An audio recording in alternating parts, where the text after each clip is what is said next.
हर पीर से जुमा अपने फेवरेट शो न्यूज़ आई को यूट्यूब पर देखने के लिए डॉन न्यूज़ के ऑफिशियल यूट्यूब चैनल पर आइए, उसको सब्सक्राइब कीजिए और बेल आइकन को प्रेस कीजिए।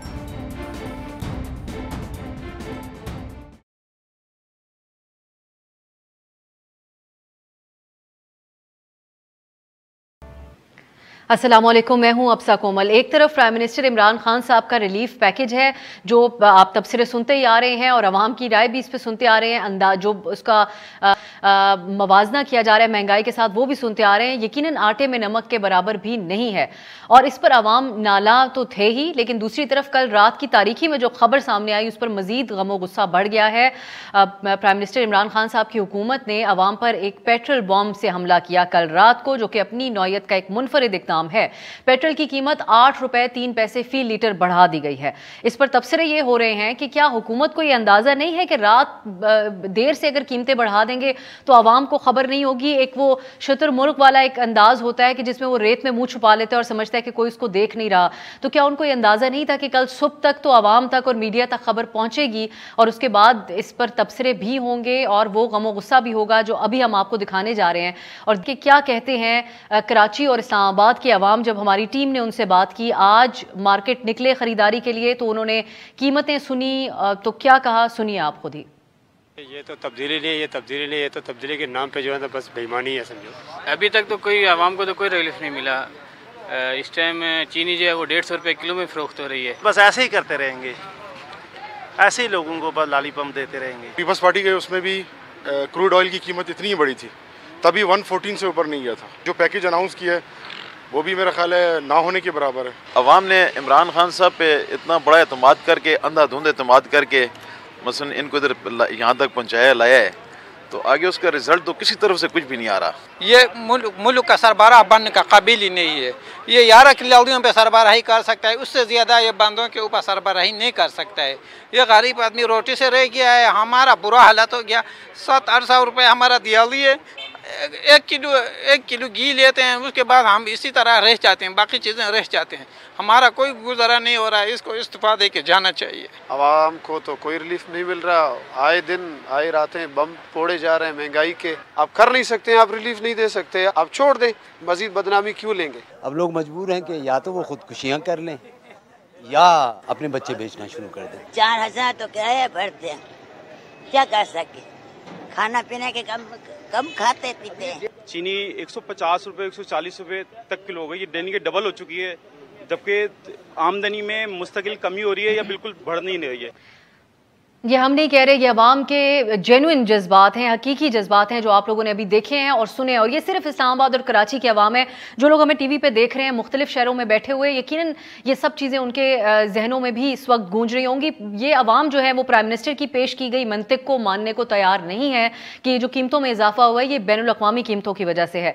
शहरी अपनी आमदन और जेब को देखते हैं, जिस तरीके से उनके ख्यालात भी आप सुन रहे हैं। और हम मीडिया वाले, प्राइम मिनिस्टर साहब ने जो उस दिन हमें कहा कि मुस्बत रिपोर्टिंग करें हम इसके ऊपर, वो उनकी हिदायत की वजह से हमने बड़ी कोशिश की, लेकिन हम ये अवाम को समझाने से कासिर हैं कि किस साइंस के तहत हर रोज़ रिकॉर्ड इजाफा हो रहा है इन सब अशिया ज़रूरिया में और अवाम के अंदर ये इस किस्म की परेशानी का बायस बन रहा है। क्योंकि आज पेट्रोल 145 से ज़्यादा है, चीनी 160 रुपये तक कई जगहों पर बेची जा रही है। इदारा शुमारियात की ताज़ा तरीन रिपोर्ट के मुताबिक एक हफ्ते के दौरान 28 अशिया की कीमतों में इजाफा हुआ, जबकि सिर्फ 3 अशिया की कीमतों में कमी हुई। महंगाई पर आज कौमी असम्बली और सेनेट में अपोजिशन ने भी शदीद एहतजाज किया है। अब एक तरफ तो मुल्क की तारीख की एक बुलंद तरीन सतह पर महंगाई है और ये एक बड़ा अहम मामला है, दूसरी तरफ TLP का इशू भी बहुत अहम है, जो कि हुकूमत के तवस्सुत से कौमी सियासी धारे में ये तंजीम शामिल हो रही है। अपोजिशन ने आज TLP के साथ होने वाला मुआहिदा पार्लियामान में लाने का मुतालबा एक बार फिर से दोहराया है। ये दो अहम मामलात हैं जिन पर हफ्ते भर में होने वाली जो पेशरफ्त है उस पर आज के प्रोग्राम में हम बात करेंगे।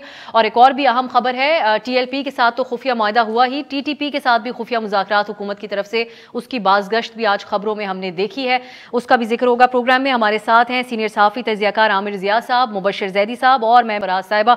बहुत शुक्रिया आप तीनों के वक्त का। आमिर ज़िया साहब, आगाज़ हम महंगाई से कर लेते हैं, अवामी मसला सबसे बड़ा आज टॉपिक ऑफ डिस्कशन यही है। प्राइम मिनिस्टर साहब ने बहुत समझाया उस दिन अवाम को कि महंगाई क्यों हो रही है ज़्यादा, लेकिन कमी बेशी तो रह गई, जो रात को भी इकदाम हुआ पेट्रोल की कीमत बढ़ाने का, उसके बाद जज्बात अवाम के आपके सामने। क्या ये वाकई एक गैर मामूली सूरत हाल है या फिर कोई मसलहत है हुकूमत की इसके पीछे? ना अवाम को समझ आ रही है, ना मीडिया को समझ आ रही है, ना मुआशी एक्सपर्ट्स को समझ आ रही है। सबसे दो तीन चीजें हैं। पहली तो ये कि यकीनन जो वर्ल्ड कमोडिटी प्राइसेस हैं वो रिकॉर्ड हाई पर हैं। यहाँ तक तो हुकूमत की तादील आप सुन लेते हैं और आपकी समझ में भी आती है, लेकिन बहुत सारे ऐसे इकदाम हैं कि जिसकी जिम्मेदार जो है हुकूमत वक्त या स्टेट बैंक ऑफ पाकिस्तान है, कि जिसकी वजह से जो उस कमोडिटी प्राइस का इंक्रीज है उसका जो इम्पैक्ट है वो हम पर दुगना तिगना होकर लग रहा है, हमें बहुत ज़्यादा तकलीफ हो रही है।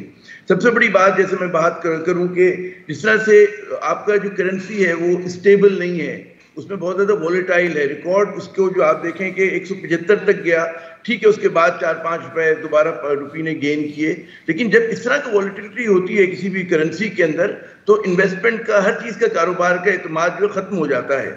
और जब आप इतना ज़्यादा डिवैल्यू करते हैं तो बगैर नया कर्जा लिए आप जो है अपने पुराने कर्जों में इजाफा कर रहे होते हैं। जो कैलकुलेशन हमने की थी जब 175 हुआ तो और आज भी 170 के करीब है, तो उस वक्त इम्पैक्ट जो आ रहा था वो तकरीबन 1960 अरब का आ रहा था।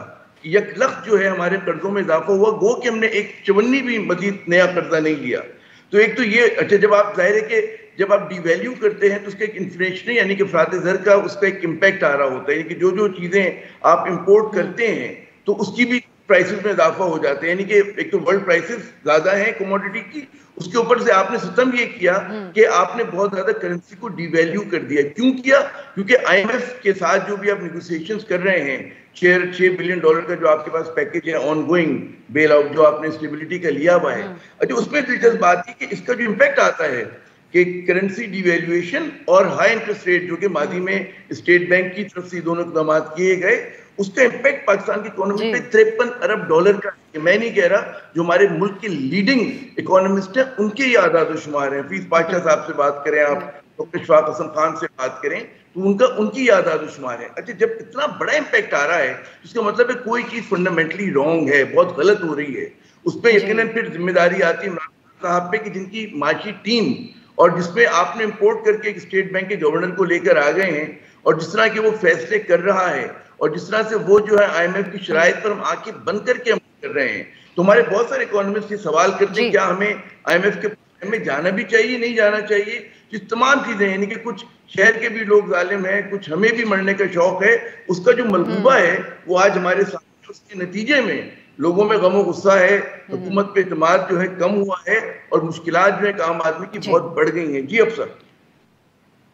जी महमल, बिल्कुल, ये अब और कोई नहीं कह रहा बल्कि साबिक वजीर ख़जाना हफीज़ शेख साहब का एक बयान मैं देख रही थी जिसमें वो कहते हैं कि ये एक बड़ी अफसोस की बात उनको लगती है कि प्राइम मिनिस्टर साहब जो मवाज़ने आकर करते हैं, उन्होंने कहा परचेजिंग पावर पैरिटी जो है जिसको कुव्वत ख़रीद की बराबरी कहते हैं, वो उनको प्राइम मिनिस्टर साहब को मालूम ही नहीं है कि वो क्या चीज़ है और वो सिर्फ डॉलर के साथ एक्सचेंज करके बता देते हैं, एडजस्टमेंट नहीं करते। क्या प्राइम मिनिस्टर साहब को समझाने वाले दुरुस्त नहीं है कि ये मामला तो ख़राब है, आप कम अज़ कम उसके ऊपर इस किस्म के बयान और इस तरह के मवाज़ने ना करें? बिल्कुल अफसर, ये बात दुरुस्त है, क्योंकि अगर आप देखें कि पिछले 3 साल में पाकिस्तान के अंदर जो है वो एवरेज इन्फ्लेशन कितनी बढ़ी है, और ये अपनी हुकूमती जो है उनके अगर आप जो है ऑफिशियल नंबर्स देख लें और फिर ये देखें कि पाकिस्तान की एवरेज इनकम कितनी बढ़ी है पिछले 3 साल के अंदर, तो उसमें जो गैप है वो बहुत ज़्यादा है। और अगर जो जिस तरह वो मुआवजा करते हैं बाकी रीजन के भी ममालिक से, वो मुआवजा करते हैं दुनिया से भी, तो अगर आप बाकी दुनिया के अंदर ये सारा कुछ देख लें, फिर आप ये देखें कि हमारी करेंसी, जिस तरह अभी आमिर ज़िया साहब ने बड़ा अच्छा एक्सप्लेन किया है कि किस तरीके से हमारी करेंसी जो है वो गिरी है। मतलब हमारी करेंसी तो जो है वो कोई 40% गिरी होगी, और अगर आप इंडिया और बांग्लादेश का मुआवजा करें तो 15%, 5% इस तरह से गिरी है। फिर इन्फ्लेशन को आप देख लें, 98% लोग जो है पाकिस्तान के हालिया सर्विस के मुताबिक वो महंगाई से सबसे ज्यादा तंग है, और उसकी वजह यह है कि पाकिस्तान के अंदर जो महंगाई की शरह है वो आपको पता है कि वो 9% से ज्यादा है, और फिर आप जब खित्ते के अंदर देखते हैं तो वो कम है कदर। तो इसलिए जिस तरह आमिर ज़िया साहब ने भी बात की कि ये जो चीज होती है कि इम्पैक्ट जो है इम्पैक्ट हम लोगों पर इसलिए ज्यादा आता है, पाकिस्तानी अवाम को इसलिए ये सब कुछ ज्यादा लगता है क्योंकि ना इनकम्स बढ़ी हैं और इन्फ्लेशन रेट भी बहुत हाई हो रहा है, हमारी करेंसी भी जिस तरीके से गिरी है, तो फिर ये प्रॉब्लम्स तो आएंगी और लोग जो हैं वो इसके ऊपर बात तो करेंगे और जाहिर बात है वो गुस्से का भी इजहार करेंगे। परेशानी भी है अब असल में, देखिए बिजली की नर्ख जिस तरह से बढ़े हैं, फिर उसके बाद पेट्रोल प्राइसेस तो आज जिस तरह हुआ ही है एकदम से इतना ज्यादा जिस तरह से बढ़ाया गया है, और फिर उसके अलावा जो खाने पीने की अशिया, मतलब चीनी के ऊपर भी आज वजीर आजम साहब बात कर रहे थे। बात यह है कि आपने खुद एक कमीशन बनाई, आपने रिपोर्ट तहकीकात की सब कुछ किया और उसके बावजूद भी फिर आप ही कह रहे हैं कि आप लोग हेल्पलेस हैं, और फिर आप चीनी का वादा भी करते हैं, कुछ हफ्ते पहले किया था कि 90 तक ले आएंगे, उस वक्त गालिबन 105 थी, अब आज 140 150 हो गई है। फिर आप ये फिर पेट्रोल की भी बातें कर, मतलब ये चीजें जो है ना, फिर गैस का भी बहरान आ रहा है, सर्दियां आ रही हैं, अब सर्दियां बिल्कुल सर पे हैं और प्राइम मिनिस्टर साहब ने ऐलान भी कर दिया महमल उस दिन। जी वही मैं कह रही हूँ, तो मैंने खुद एडमिट किया कि गैस का बहरान तो आ रहा है। तो आप लोगों ने पिछले 3 साल में गैस की बहरान का हर दफा इंडिया तो दे देते हैं, लेकिन पिछले 3 साल में आप लोगों ने क्या किया? क्या कोई नया टर्मिनल लगाया और वो जो गैस पाइपलाइन जी आपने, और जहां मीडिया पे निशानदेही हुई महमल, तो वो वहां पे भी उन्होंने सवाल उठा दिए, उसके ऊपर पूरी कैंपेन्स चली। मैं जैदी साहब को भी गुफ्तगू में शामिल कर लेती हूँ। मुबशिर जैदी साहब, अब ये मसला एक इस सारी सिचुएशन के अंदर जिम्मेदारी कबूल ना करने का भी है, क्योंकि इतने बड़े बड़े वादे किए जा रहे हैं, बड़े बड़े दावे किए जा रहे हैं। उस दिन कहा गया ये तारीखी रिलीफ पैकेज होगा, लेकिन अगले ही दिन कीमतें भी कैसी बढ़ी और उसमें से भी क्या ही निकला सबके सामने आ गया है। तो ये शेर आया वाली सूरत हाल तो नहीं साबित हो रही पीटीआई की हुकूमत के लिए, जो अवाम में आज इस हद तक गम गुस्सा है? देखिए अफसा, 2 चीज़ें हैं इसमें। एक तो अगर हम माशी तरीके से चीज़ों को एक्सप्लेन कर दें तो कुछ तो आमिर ज़िया कर चुके हैं, कुछ मेरे ख्याल में भी कल जब हुआ है ये रात को एकदम पैनिक में फ़ैसला, तो वहाँ ज़ाहिर है IMF से आपके मुज़ाकरात चल रहे हैं। वो इस वक्त उसने आपके कनपटी पर बंदूक रखी हुई है और कहा है कि जनाब ये माने और आप मानने पर मजबूर हैं, क्योंकि आपके मसाइल हैं। आप की जो पेमेंट्स थी जो गुज़िश्ता बरस कोविड की वजह से रीस्केड्यूल हुई, वो अब आपको देनी है। तो एक माशी सिचुएशन भी ठीक नहीं है, मगर मसला ये कि खान साहब खुद अपने बयानिए के असीर हैं। अल्हम्दुलिल्लाह हर मुश्किल वक्त के लिए उनकी जो पुरानी वीडियो है वो बहुत काम आती है, चाहे वो पेट्रोल की प्राइसेस में इजाफा हो, चाहे वो चीनी की प्राइसेस में इजाफा हो, चाहे वो आटे की प्राइसेस में इजाफा हो, चाहे इकोनॉमिक मिसमैनेजमेंट हो। तो वो तो उनके कोई 50,000 वीडियोस पड़े हुए हैं जो आप भी चला सकती हैं, हम भी चलाते हैं। तो उन्होंने जो तासुर दिया था कि उनके पास कोई जादू की छड़ी है और वो आके चीज़ों को ठीक कर देंगे, आज वो उसी बयानिए के जो है असीर हुए हैं और उसका शिकार भी अल्टीमेटली होंगे, क्योंकि उन्हें पता था कि ये जो मैनेजमेंट है हमारी इकोनॉमिक मैनेजमेंट, वो मुश्किल काम है। मगर उन्होंने अवाम को कहा कि जनाब ये तो कोई मसला ही नहीं है, मैं पहले 3 महीने में ठीक कर दूंगा, फिर 6 महीने कर दूंगा, फिर साल मांगा, और उसके बाद आज हम जहां खड़े हैं तो लोग पिछली हुकूमतों को याद कर रहे हैं। और यकीन मानिए कि पिछली हुकूमतें कोई बिल्कुल इकोनॉमिकली कोई बहुत ज़बरदस्त काम नहीं कर रही थी। और एक आज प्राइम मिनिस्टर साहब का आज का भी एक बयान है, उन्होंने बुज़दार साहब से कहा कि जब लोग आपसे पूछें तो आप उनको बताएं कि अभी 5 साल का हमें मैंडेट मिला है, अभी 3 साल हुए हैं, वक्त है हमारे पास, जब 5 साल मुकम्मल होंगे। दूसरी तरफ प्राइम मिनिस्टर साहब माजी की हुकूमतों के ऊपर 3 साल खुद हुकूमत में रहने के बावजूद भी मलबा डाल रहे हैं आज तक जब वो बात करते हैं और खिताब करते हैं। एक ब्रेक की तरफ जाते हैं, वापस आएंगे तो ये जो प्राइम मिनिस्टर साहब ने कहा कि ये जो 2 खानदान हैं अगर वो पैसा ले आए पाकिस्तान में तो कीमतें आधी हो जाएंगी, इस पर क्या समझते हैं आप लोग, जानेंगे एक ब्रेक के बाद।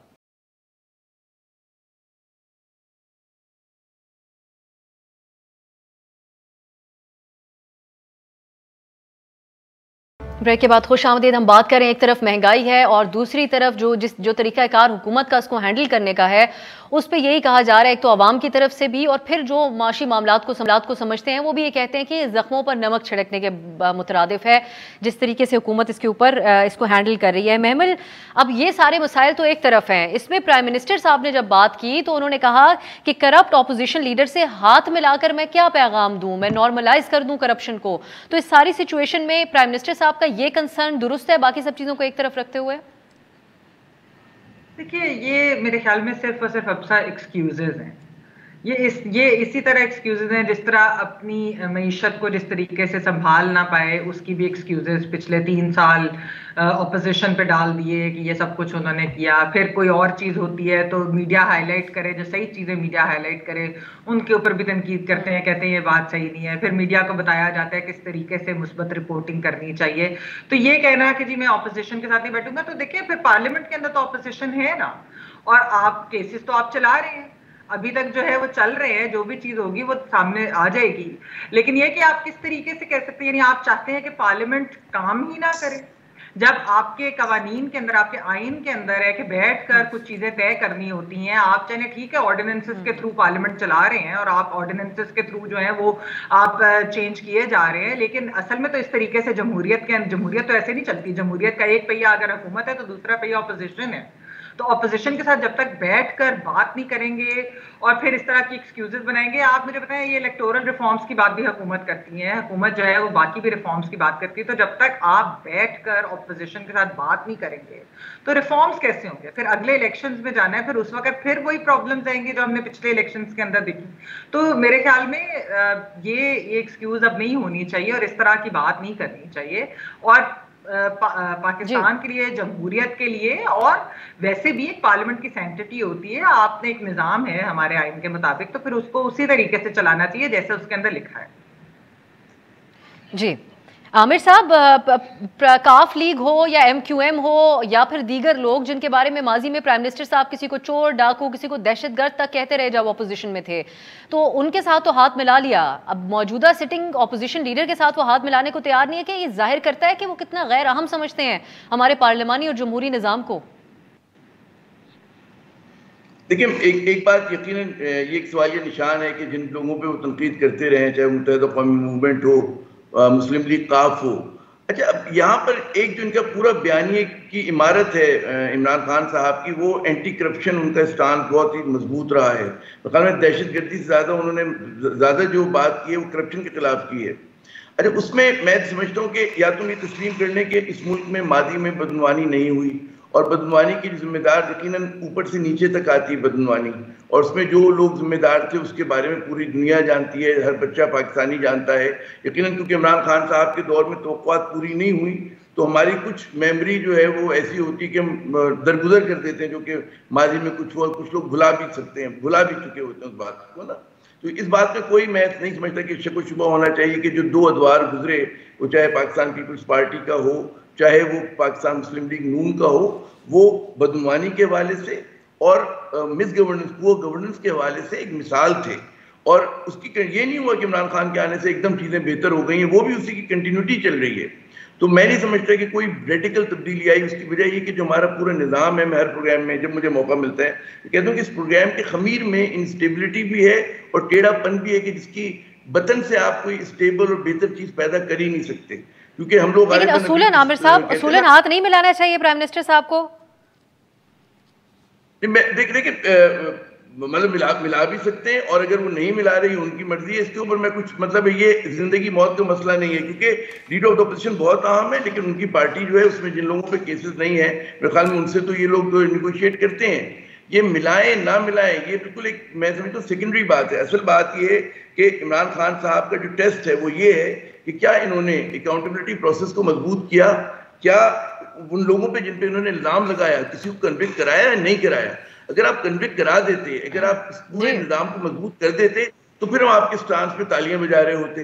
अब मसला ये हो गया क्योंकि आप कन्विक्ट भी नहीं करा पा रहे, तो सिर्फ लग रहा है कि आप प्रोपेगेंडे की लड़ाई लड़ रहे हैं, जिससे उनके मुखालफिन को मौका मिलता है उनको मजीद तनकीद करने का।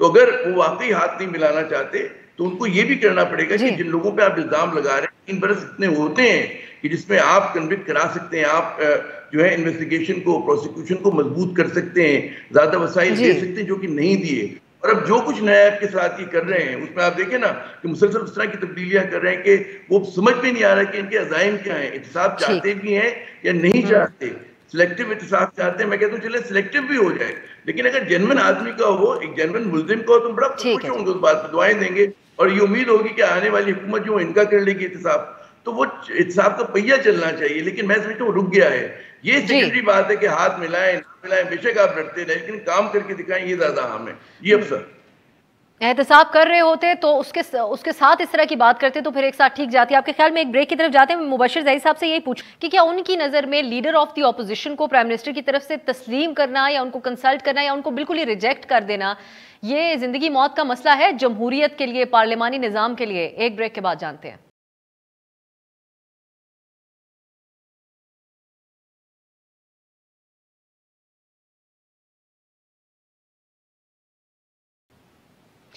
ब्रेक के बाद खुशामदीद। मुबशिर ज़ैदी साहब, मैं आपकी तरफ आऊंगी। ब्रेक से पहले जो बात हो रही थी, एक तो लीडर ऑफ द ऑपोजिशन वाली, उस पर भी कमेंट कीजिएगा। दूसरा, हम अपना टॉपिक भी चेंज करते हैं और आगे अब टीएलपी का मामला आ गया है। तो क्या इस सारी सूरत हाल में अब इंतखाबी इत्तेहाद, कलअदम ख़त्म करना उनके नाम के साथ से, ये सब चीज़ें तो सामने आ गई हैं, लेकिन इस सारी सिचुएशन में मिसाल क्या कायम हुई है उन लोगों के लिए जो पुरअमन एहतजाज करते हैं और रियासत की मिन्नत करते हैं अपने मुतालबात मनवाने के लिए? दूसरी तरफ ये लोग हैं, इन्होंने पुरतशद्दुद एहतजाज किया, क्या कुछ हुआ, पुलिस की शहादतें हुई, सबके सामने, लेकिन उनके मिनोअन मुतालबात मान लिए गए हैं। बज़ाहिर तो यही लगता है। क्या मिसाल कायम हुई है? देखिए, पहली बात का जवाब यह है कि खान साहब हाथ मिलाएं या ना मिलाएं अब कोई फ़र्क नहीं पड़ता, क्योंकि उनकी मिसमैनेजमेंट जो है वो प्रूव हो गई है। और अगर वो करप्शन के नैरेटिव की बात करते हैं तो मेरे ख्याल में वो उस पार्टी के सरबराह हैं जो 5 साल से इलेक्शन कमीशन में अपना हिसाब नहीं दे पा रही। जिस पार्टी के सबसे बड़े फाइनेंसियर आरिफ नकवी जो हैं वो इस वक्त फ्रॉड के केस में अंदर हैं और 40 से 50 साल की उनकी सज़ा एक्सपेक्टेड है। आप मुझे बताइए कि करप्शन और क्या होती है? करप्शन यही होती है ना, थ्रू फ्रंटमैन होती है। यही इल्ज़ाम आसिफ जरदारी पे है, यही इल्ज़ाम नवाज शरीफ पे था कि अपने फ्रंटमैन के थ्रू वो पैसा इकट्ठा करते हैं। तो ये जो अब माफियाज पैसा बना रहे हैं, चाहे वो शुगर का, आप देखिए शुगर का पिछले हफ्ते जब हुकूमत की मुकर्रर करदा प्राइस 89 रुपीज़ थी, उस वक्त एक्स मिल प्राइस जो है वो मिल मालिकान ने 107 रुपए कर दी। उस वक्त किसी को सर पे जूं नहीं रेंगी, ना ही प्राइस कंट्रोल कमेटियां हरकत में आई, टाइगर फोर्स पता नहीं कहाँ गायब हो गई, ना ही सूबाई हुकूमतें हरकत में आई। मगर आज जब उसका रिजल्ट आया है कि 46 रुपए चीनी मिल रही है, तो अब सारे कह रहे हो ये क्या हो गया। हुकूमत को ये चीज़ समझनी होगी कि उनके जो है उनकी गिरफ्त है ही नहीं चीज़ों के ऊपर, ना ही प्राइस कंट्रोल कमेटीज़ उनकी कुछ कर रही हैं, ना ही वो किसी चीज़ में सिंसियर है। यही चीज़ आकर आप टीएलपी पे देखें, क्या क्या बड़के नहीं मारी गई हुकूमत की जानिब से, मगर ऐन वक्त पे आके ऐसे ढेर हुए कि जैसे अब वो हर बात मान रहे हैं टीएलपी की। तो ये सारी चीज़ें इस हुकूमत की इस चीज़ को जाहिर करती हैं कि इनके पास ना कोई प्लान है, ना इनके पास किसी किस्म की कोई मैनेजमेंट है। ये सिर्फ और सिर्फ जो है अपने माजी के बयानात के ऊपर लोगों को बेवकूफ़ बना करके हुकूमत में आए हैं और वही अब अपना बोआ ये खुद ही काट रहे हैं। आप ये देखिए कि मकाफात अमल हो रहा है इनके साथ। पहले कहते थे पेट्रोल बढ़ जाए तो वज़ीर आज़म चोर होता है, अब कहते नहीं वज़ीर आज़म चोर नहीं होता। अब वो वाला मसला नहीं है, अभी चीज़ें बढ़े हैं तो पहले कहते थे ये देखें जी वज़ीर आज़म खा गया होगा, अब वज़ीर आज़म नहीं खा गया। फिर ये सारी चीज़ें कि वज़ीर आज़म जो है वो ऑनेस्ट हैं, उनकी टीम सही नहीं है। भाई तो किस किस्म के आप लीडर हैं अगर आप अपनी टीम तक मुंतखब नहीं कर पाए? आपने तीसरा वज़ीर खजाना आपने तब्दील कर मतलब तीसरा चल रहा है। आप करना क्या चाह रहे हैं आपको कुछ पता नहीं है, लेकिन तकरीरें करवा लें भाई से आकर के जनाब मैं ये तब्दील कर दूंगा, मुझे इतना मौका दे दें।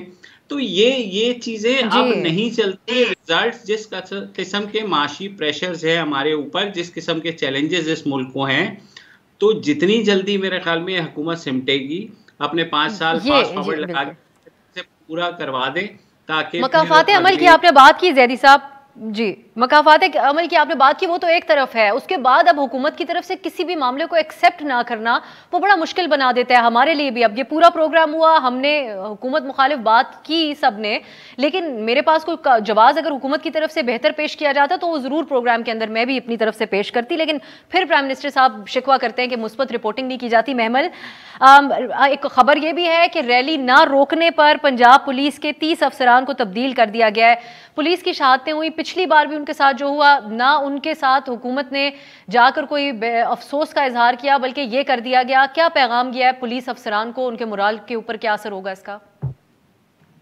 देखिए अब से इसके ऊपर वैसे तो खैर मुबश्शिर जैदी साहब जरा हटके की टीम ने बहुत अच्छे इसके ऊपर शोज भी किए, इन्होंने वीडियो भी जो शेयर की थी जो शहीद पुलिस ऑफिसर के जो भाई की थी। तो मेरी भी कुछ चंद लोगों से पुलिस के अंदर बात भी हुई, तो पुलिस के अंदर तो एक्चुअली बहुत ज़्यादा गम और गुस्सा भी इसके ऊपर है। उनको ऐसे लगता है जैसे रियासत ने, हुकूमत ने उनको अबैंडन कर दिया, और वो ये कहते हैं कि हम फ्रंट लाइन पर जाते हैं, हम जो हैं वो मार भी खाते हैं, तशद्दुद भी हम पे होता है, शहीद भी होते हैं, और उसके बाद जो है हमें पता चलता है कि मुआहिदा कर लिया गया है। तो इस चीज़ के ऊपर जो है काफ़ी ज़्यादा पुलिस का भी, जाहिर बात है वो वाकई फ्रंट लाइन पर आकर इस तरीके से जब ऐसे प्रोटेस्ट हों तो उनको ही संभालना होता है। फिर दूसरी चीज अभी तक जो है मुझे नहीं समझ आ रही कि ये एग्रीमेंट पब्लिक क्यों नहीं किया गया। यानी कोई जितनी बातें वैसे जराए से सामने आई थी वो हमने देख ही लिया है कि वो कुछ दिनों में, हमने पिछले चंद दिन में देख लिया है कि वो चीजें वही वैसे ही हो रही हैं। तो ऐसी कोई सेंसिटिव चीज तो नहीं थी कि जो सामने ना आ सके, अभी तक तो खैर यही लग रहा है। और ये इस तरह के मुआहदे करके आप उसको इस तरह से सीक्रेट नहीं रख सकते, और खास तौर पे जब आपने हुकूमत ने ये पूरा एक बयानिया बनाया था, हुकूमत ने ही हमें बताया था कि ये जो है ये एक कालादम तंजीम है, हुकूमत ने ही इनको डिक्लेयर किया था, हुकूमत ने ही हमें बताया कि ये रियासत की रिट चैलेंज करें और ये हम होने नहीं देंगे, हुकूमत ने ही हमें बताया कि ये रेड लाइंस क्रॉस कर चुके हैं और ये आर्म्ड मिलिशियाज हैं। ये जो है आप उठाकर देख लें, ये हमारे एनएसए की ट्वीट्स भी हैं इसके बारे में, हमारे इंटीरियर मिनिस्टर ने भी जिस तरह की बातें की, फिर इंफॉर्मेशन मिनिस्टर ने भी। तो ओवरऑल एक ये जो होते हैं ये गवर्नमेंट का ही बयानिया आ रहा होता है ना, तो फिर एकदम से पता चलता है कि एक सीक्रेट मुआहदा हो गया और सब कुछ तय हो गया, और ये जो है सारी चीजें जो है वो यकीनन वो जी तो फिर मेरे ख्याल में, और ये सिर्फ महमूद यहाँ तक बात नहीं है, कंफ्यूजन बिल्कुल आप मुझे मेरे लिए तो ये बहुत ज्यादा जी। एक ब्रेक की, मैं आपसे आपकी इजाजत से महमूद एक ब्रेक की तरफ जाऊंगी। आपने जो बात कही वजीर दाखिला आज भी शेख रशीद साहब फ्रेंच एम्बेसडर के हवाले से मुख्तलिफ बात कर रहे हैं, मुफ्ती मुनीबुर रहमान साहब जो है वो बिल्कुल उससे मुख्तलिफ बात कर रहे हैं। एक ब्रेक की तरफ जाते हैं, वापस आकर आमिर ज़िया साहब से इस पर बात करेंगे।